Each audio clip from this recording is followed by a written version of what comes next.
When she informed me about the gathering, I smiled. I even assisted her in folding her attire, tucking the edges neatly as she packed. She was humming, pretending everything was normal. But when I saw that small white container slip into her toiletries kit, the one labeled contraception something, inside me stopped functioning. Birth control. I'd had a sterilization procedure 7 months prior.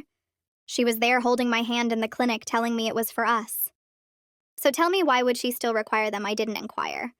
I just looked at the tablets a moment longer, the label catching the warm room light. My face remained expressionless, my hands steady. But my mind started processing. She thought she was cautious. Access codes changed. Late meetings, sudden fragrance. That distant manner she used, polite, detached, like I was a coworker, not a husband. The indicators had been accumulating.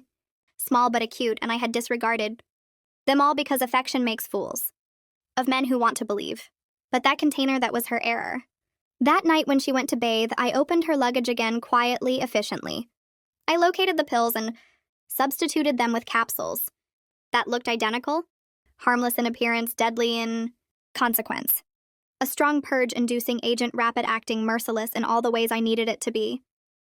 Then I closed her bag, went back to bed, and awaited. When she emerged, she asked if I'd seen her charging cable. I handed it to her, kissed her forehead. Best of luck at the convention, I said. She smiled, that smile practiced, shallow, deceptive, and said, "Thank you, dear." 2 days later, she ceased responding to my messages. I wasn't surprised. She had a tendency silence when guilt was heavy. But then I saw her tagged in a photograph, a corporate gala.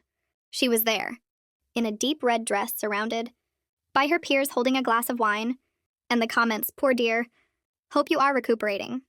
That must have been difficult. You handled it admirably. Handled what precisely? So I scrolled, reading, piecing together the narrative. She'd become violently unwell in the middle of the dinner. Food poisoning, they thought. Collapsed in front of the, regional manager, the same director she'd been working late with for months. I imagined the scene vividly. Her face going pale, her hands trembling as she tried to excuse herself. The sudden panic, the humiliation, the man she'd betrayed me with, watching her deteriorate in public. Justice in its purest form doesn't roar. It whispers through timing. It wasn't sufficient, though. Not yet. Revenge is not a singular deed. It's an arrangement. One stone laid after another until the structure stands independently. So I went deeper. While she recovered, I accessed our shared finances, quietly transferred funds, reallocated assets. She'd never noticed that the house in Miami, Florida, was in my name, that her automobile lease was under my corporation, not hers. Then I composed an email, professional, cold, to her human resources division. Attached were screen captures, forwarded messages, receipts from hotels she didn't know I knew about. The subject line, "Inappropriate behavior during company meeting." I sent it anonymously, of course. A week later, she came home early, pale, trembling. "I have been temporarily relieved of duty," she said, her voice breaking. "Someone reported me." I looked up from my laptop. Indeed. She nodded, tears in her eyes. "They are investigating. I do not know who would do this. Perhaps it is for the best," I said quietly. "You have seemed distant lately."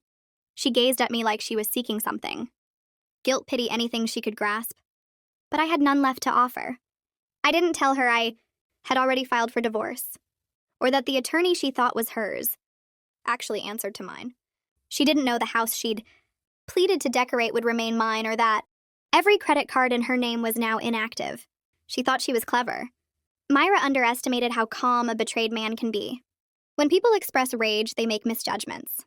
I didn't express rage. I waited. She left that night, suitcase in hand, tears streaming down her face. I watched her go without a word. Outside, her car engine sputtered. I'd made sure of that, too. A loose circuit, nothing hazardous. Just annoying enough to match her new life's tone. Weeks passed. Documents signed, accounts divided. She called once, trying to justify. It was a mistake, she said. It meant nothing. I let the silence prolong. Then I asked, was it worthwhile? She wept. I ended the communication. The day the divorce concluded, I stood in the same room where she once packed for that convention. Her scent was gone, her laughter too. Only stillness remained, a silence that finally belonged to me. I opened the drawer where the pills had been. Empty now, but the memory remained vivid. That was the moment I stopped being her deceived husband and became her final judgment. Revenge isn't about inflicting injury on someone. It's about equilibrium. Restoring what was shattered piece by calculated piece.